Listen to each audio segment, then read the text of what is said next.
Baik, Assalamualaikum. Kita akan sambung kita punya subtopik untuk bab yang ini, iaitu larutan dan keterlarutan. Okey.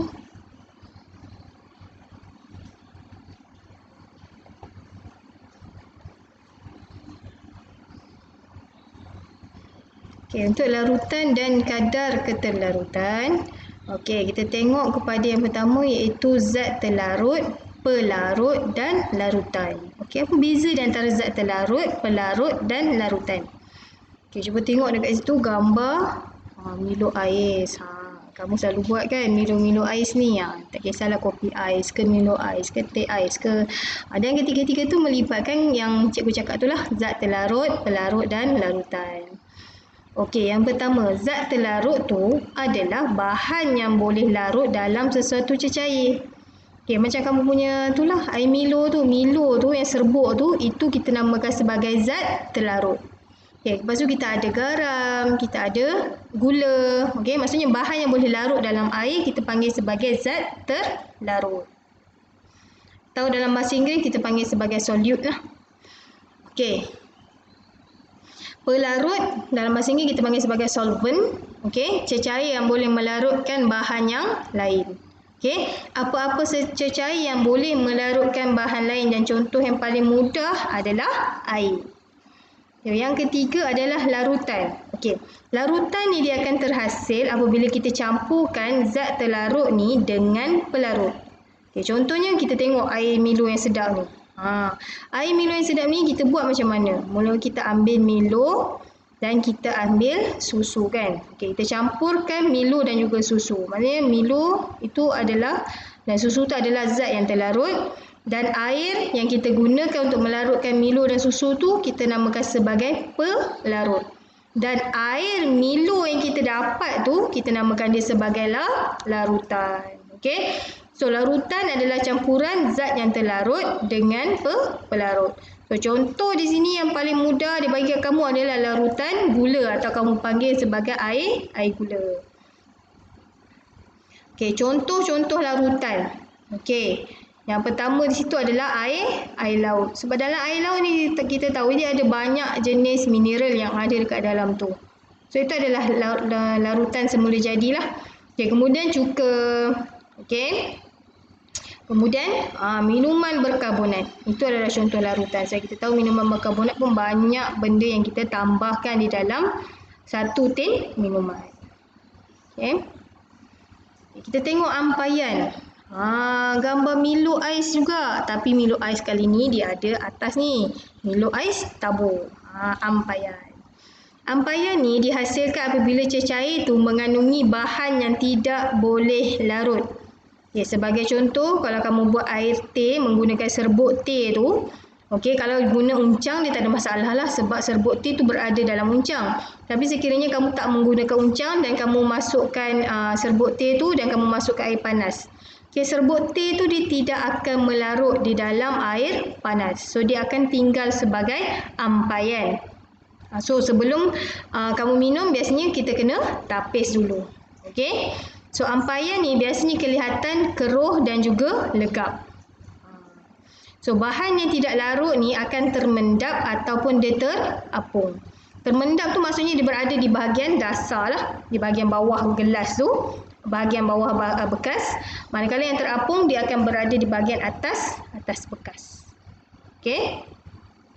So larutan, cair, pekat dan juga tepung.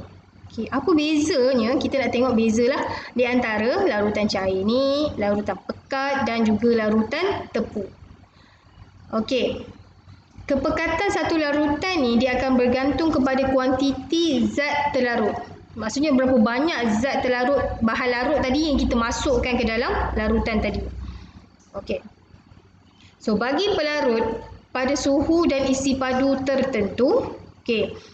Larutan cair ni dia mengandungi sedikit sahaja zat terlarut. Kalau larutan cair maknanya zat terlarut dia sikit. Okey. Kalau larutan pekat tu dia punya zat terlarut dia banyak. Okey, kalau larutan tepung, larutan tepung ni mengandungi jumlah zat terlarut yang paling maksimum. Maksimum tu yang paling banyak. Okay, tepu ni maksudnya bila kita dah masukkan tu, kita kacau, dia larut. Tu masuk, last sekali, dia dah sampai satu tahap, dia dah tak boleh nak melarutkan lagi bahan larut tersebut. Dia dah nampak dah mula ada mendakan sedikit di bawah. So, itu yang kita namakan sebagai larutan tepu. Kalau larutan pekat tadi, dia bahan larut tu masih lagi boleh larut. Okay, masih boleh larut. Tapi kalau tepu tu maksudnya dia dah tak boleh larut dah. Okay, dia dah campur banyak sangat. Contohnya buat air gula kan, dah campur banyak sangat gula, dah sampai satu tahap gula-gula tu dah tak boleh nak larut lagi dah, dia akan terkumpul di bahagian bawah atau termendap di bahagian bawah bekas. Itu kita namakan sebagai larutan tepu. Okey.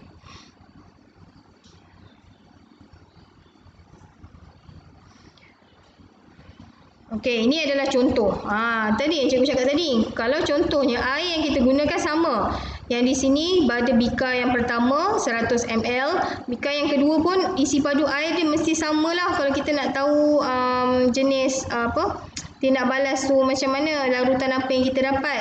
Okey, kalau contoh kita masukkan sedikit gula sahaja pada air 100 ml. Okey, walaupun sedikit tapi air ni tetap akan jadi manis. Cuma dia tak terlalu manis lah sebab larutan yang kita akan dapat adalah larutan cair. Okey, yang kedua kita tambah pula banyak sikit gula. Kita tambah banyak sikit gula, kita kacau. Kalau kamu tengok bilangan bilangan zarah di dalam ni lebih banyak daripada yang di sini. Yang di sini sikit saja, yang di sini bintik-bintik ni atau bilangan zarah dia akan jadi lebih banyak. So itu kita namakan sebagai larutan pekat. Kita kacau lah, mesti kena kacau. Sebab kat sini, cuba tengok larutan tepu, jumlah maksimum gula yang boleh dicampurkan contohnya adalah 4 sudu gula sahaja. So bila kita campurkan, kamu tengok di bahagian bawah ni ada mendakan ataupun gula yang tak larut. So tepu ni maksudnya bila kita tambah dah sampai satu tahap dia dah tak boleh larut, dia akan duduk di bahagian bawah bekas. Itu kita namakan sebagai larutan tepu. Kalau kamu tak nampak mendakan ni, maksudnya larutan tu adalah pekat. Okey, kalau dia ada mendakan maksudnya larutan tu adalah tepu. Okey, saturated. Okey, saturated solution. Kita namakan sebagai larutan tepu. Okey. Jenis larutan. Okey. Jenis larutan ni, kalau larutan cair tadi, dia dah kata mengandungi sedikit sahaja zat terlarut. Okey, boleh melarutkan banyak lagi zat terlarut kerana ruang di antara zarah-zarah zat terlarut adalah besar. Dia boleh, maksudnya dalam larutan cair ni dia boleh masukkan lagi. Sebab dia cair. Cair maksudnya boleh tambah lah. Tapi kalau pekat, okey, dia mengandungi banyak dia punya zat terlarut tu, dia boleh melarutkan sedikit sahaja lagi zat terlarut kerana ruang di antara zarah-zarah zat terlarut tu adalah kecil. Okey, manakala larutan tepu ni tadi mengandungi kuantiti zat terlarut yang maksimum. Maksimum ni yang maksud yang paling banyak. So, bila dah jadi larutan tepu, dia dah tak boleh larutkan lagi bahan-bahan. Okey, tak boleh melarutkan lagi sebarang zat terlarut kerana tiada ruang yang mencukupi di antara zarah-zarah zat terlarut. Okey, sebab kalau ikutkan zarah ni dia akan masuk cuba untuk mengisi ruang di antara satu sama lain. Tapi sekiranya ruang tersebut telah dipenuhi, dia dah tak boleh masuk lagi dah. Dia dah tak boleh masuk, so kita namakan sebagai larutan tepu. Okey. Okey, faktor-faktor yang mempengaruhi kadar keterlarutan. Okey, apakah faktor yang mempengaruhi kadar keterlarutan? Okey, apa itu keterlarutan? Okey, keterlarutan ialah kuantiti maksimum. Okey, zat terlarut yang larut dalam pelarut pada suhu dan isi padu yang tertentu. Maksudnya di sini suhu dan isi padunya kamu kena tetapkan. Okey. So, keterlarutan biasanya kita akan kira di dalam unit gram per 100 ml. Okey, GC maksimum zat terlarut yang terdapat dalam 100 ml bahan. Okey, ini adalah contoh lah. Okey, natrium klorida, keterlarutan dia gram per 100 ml. Okey, pada suhu lah. Cuba tengok di sini. Okey, kadar keterlarutan dia. Okey, kalium nitrat dan juga kalsium bikarbonat. Okey. Okey, kadar keterlarutan bermaksud betapa cepatnya zat terlarut tu melarut dalam pelarut. Banyak sangat perkataan larut ni, takut keliru. So maksudnya kadar keterlarutan ni kita kena tengok berapa cepat bahan yang kamu masukkan dekat dalam air tu untuk melarut. Itu je sebenarnya. Okey. Kalau kita tengok di situ, okey, semakin cepat zat terlarut melarut maksudnya semakin tinggi kadar keterlarutannya. Okey, maksudnya kalau dia cepat larut, maksudnya dia punya kadar keterlarutan dia tinggi. Tapi kalau dia lambat untuk larut, maknanya kadar keterlarutan dia rendah. Okey, sebagai contoh, kalau kamu buat air gula, okey, air gula yang paling senang Air gula, okey, kamu ambil 2 gelas, okey, dan kamu masukkan 1 atau 2 sudu gula di kedua-dua gelas tersebut. Okey, di gelas yang pertama masukkan air panas dan gelas yang kedua masukkan air sejuk. Bila kamu kacau, okey, yang mana satu yang akan lebih cepat, gula dia akan lebih cepat untuk larut? Okey, dah semestinya air yang panas tu tadi. Okey, sebab suhu akan mempengaruhi kadar keterlarutan. Okey, so bila suhu mempengaruhi kadar keterlarutan, so maksudnya yang dalam gelas A tu tadi, kadar keterlarutan gula dalam tu adalah sangat tinggi berbanding dengan gelas yang satu lagi yang kita isikan dengan air sejuk. Okey, ni kamu boleh cuba sendiri. Tengok dan perhatikan. Okey, buat sendiri. Okey. So, kadar keterlarutan zat terlarut ni dia akan bertambah jika ini adalah faktor-faktor lah mempengaruhi keterlarutan tu tadi. Okey, yang pertama adalah suhu pelarut dia akan bertambah. Suhu pelarut bertambah. So maksudnya macam cikgu cakap tadi lah, kalau satu kita guna air panas, satu kita guna air sejuk. So mana satu yang lebih cepat larut? Okey, yang kedua adalah kadar kacauan. Kadar kacauan akan bertambah. Okey, maksudnya kalau lagi laju ataupun lagi cepat kita kacau, maknanya dia lebih senang untuk larut. Okey. Dan yang ketiga adalah saiz zat terlarut berkurang. Saiz zat terlarut berkurang ni contohnya kalau kamu satu gelas kamu masukkan dengan serbuk, gula dalam bentuk serbuk. Satu lagi kamu masukkan gula dalam bentuk ketulan. Dah semestinya yang serbuk tu dia lebih senang untuk larut berbanding dengan ketulan. Sebab kalau serbuk dia lebih, zarah dia lebih halus kan, lebih kecil. Okey. So, peta pemikiran. Okey, faktor yang mempengaruhi kadar keterlarutan. Okey, yang pertama tadi kita dah tengok suhu pelarut. Yang kedua adalah saiz zat terlarut. Dan yang ketiga adalah kadar kita mengacau, cepat ataupun perlahan. Okey. Cuba tengok soalan di sini. Okey.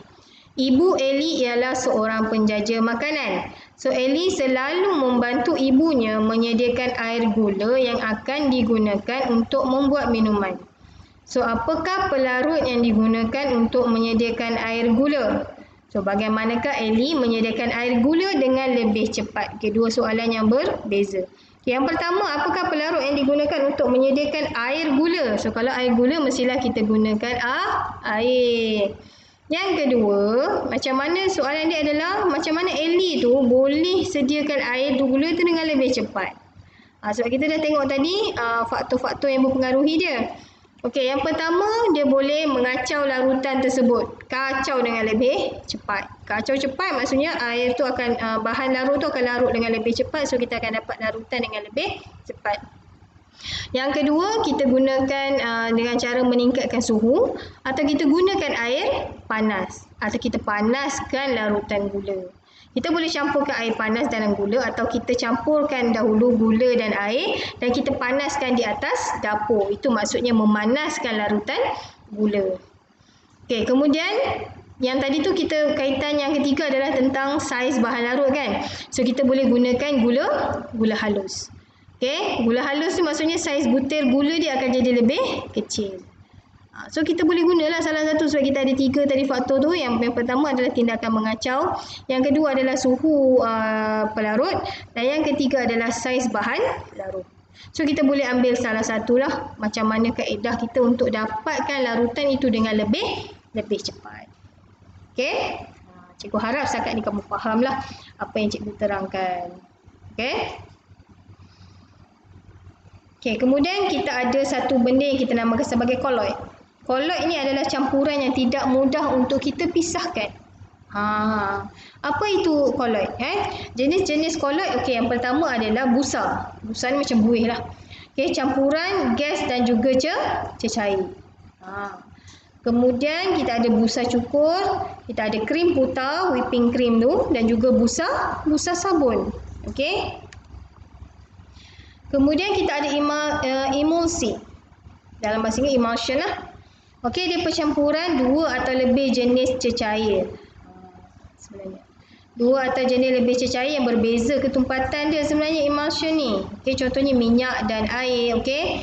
So bila minyak dan air sebenarnya memang agak mustahil untuk bercantum, tapi apabila proses emulsi ni berlaku, so minyak dan air boleh bercantum lah. Okey, so sebagai contoh di sini kita ada cat emulsi, kita ada susu dan kita ada mentega. Dan kita ada gel. Okey, campuran cecair dan juga pejat. So kita ada jelly, kita ada gel rambut dan kita ada gel kulit. Okey, itu adalah jenis-jenis koloid. Maknanya kita ada emulsi, kita ada busa dan kita ada gel.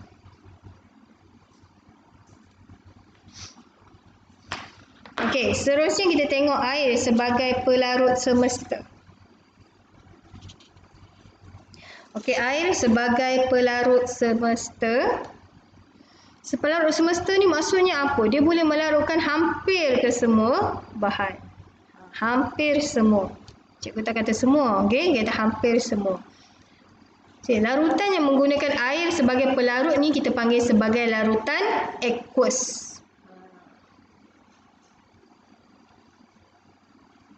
Okey, jadi air melarutkan oksigen untuk proses respirasi hidupan akuatik. Okey, ini biasa kalau orang yang membeli ikan hiasan di rumah, dia akan letakkan satu motor untuk kita bagi peredaran oksigen di dalam tangki tersebut. Sebab kalau dia tak ada peredaran oksigen, so maksudnya oksigen itu tidak akan diperbarui dan ikan itu akan matilah. So air akan melarutkan asid dan alkali dalam industri farmaceutical. Okey, so air sebagai pelarut semesta. Okey, kemudian bila kita basuh pakaian, memang kita akan gunakan air lah sebab air ni dia akan melarutkan deterjen dan juga pelbagai jenis kotoran. Kalau kamu tengok baju yang kamu masukkan sebelum basuh tu adalah kotor, tapi bila masukkan deterjen, masukkan air, okey, dia akan keluarkan air tersebut lah, dia akan keluarkan semua kotoran tersebut. Okey. Kemudian air melarutkan nutrien dan pestisid supaya dapat diserap oleh tumbuhan. Ini biasa kalau orang gunakan kaedah hidroponik, maksudnya penanaman menggunakan air. Kemudian air melarutkan bahan dalam makanan dan minuman. Okey, contohnya di sinilah air teh. Okey, dan air melarutkan perisa dan pewarna dalam industri pembuatan makanan. So maksudnya air ni dia ada banyak kegunaan dia. Kegunaan dia adalah terlalu meluas. Itu sebabnya air ini sangat penting kepada manusia, haiwan dan juga tumbuhan. Tanpa air ketiga-tiganya boleh mati. So kita ada banyak kegunaan air ni sebenarnya dalam kehidupan. Okey. Kemudian kita ada pelarut organik. Organik ni maksudnya apa? Organik ni adalah semula jadi. Okey. So pelarut organik ialah pelarut bukan air. Okey. Kalau tadi air adalah pelarut semesta, okey, pelarut organik adalah pelarut yang bukan air. Okey. So, ia boleh melarutkan bahan yang tidak boleh dilarutkan oleh air. Sebab ada cikgu kata tadi, air boleh melarutkan hampir semua bahan, tapi tak semua bahan boleh larut dengan air. Okey. Sebagai contoh di sini, okey, kloroform, okey, melarutkan alkaloid, okey, dalam biji kopi semasa pengekstrakan morfin. Morfin ni yang biasa kita gunakan dalam bidang perubatan lah. Okey. Kemudian kita ada turpetin. Okey, mencairkan cat yang pekat. Kita campur dengan turpetin supaya kita tak nak cat tu terlalu pekat. Okey, kemudian kita ada spirit metil, okey, melarutkan shellac yang pekat. Okey, kita boleh gunakan sedikit dengan spirit metil. Okay, so itu adalah contoh-contoh lah pelarut organik. Kita ada alkohol, okay, melarutkan iodin untuk membuat antiseptik. Okay, so maksudnya dalam iodin yang kita gunakan untuk cuci luka tu ada sedikit dengan alkohol untuk pencairan. Okay. Tetrachloroethylena. Okay, kita gunakan dalam apa tu? Dalam penyangkut, okay. Okay, kemudian kita ada ether, okay, melarutkan minyak wangi untuk membuat minyak wangi. Dan kita ada acetone, okay, melarutkan resin dalam varnis kuku. Kemudian kita ada ethyl acetate untuk melarutkan bahan perekat. Dan kita ada kerosene untuk melarutkan grease dan minyak hitam. Okay, kita ada alkohol, kita ada tetrachloroethylena, kita ada ether, kita ada acetone, kita ada ethyl acetate dan juga kerosene. So maksudnya kita ada banyak jenis lagi pelarut selain daripada air. Okay, jangan kata pelarut je mesti air, tak. Sebab kita ada pelarut yang bukan air yang kita namakan sebagai pelarut organik. Okay. So ada banyak kegunaan. Cuba tengok dalam varnis kuku ni adalah untuk kosmetik. Okey.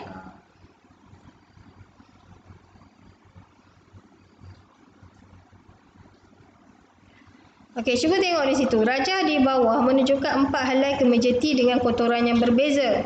Okey, tandakan baju pada baju yang kotorannya tidak boleh ditanggalkan dengan alkohol.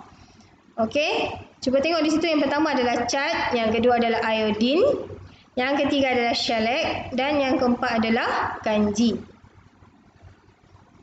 Okey, jawapannya adalah D. Okey.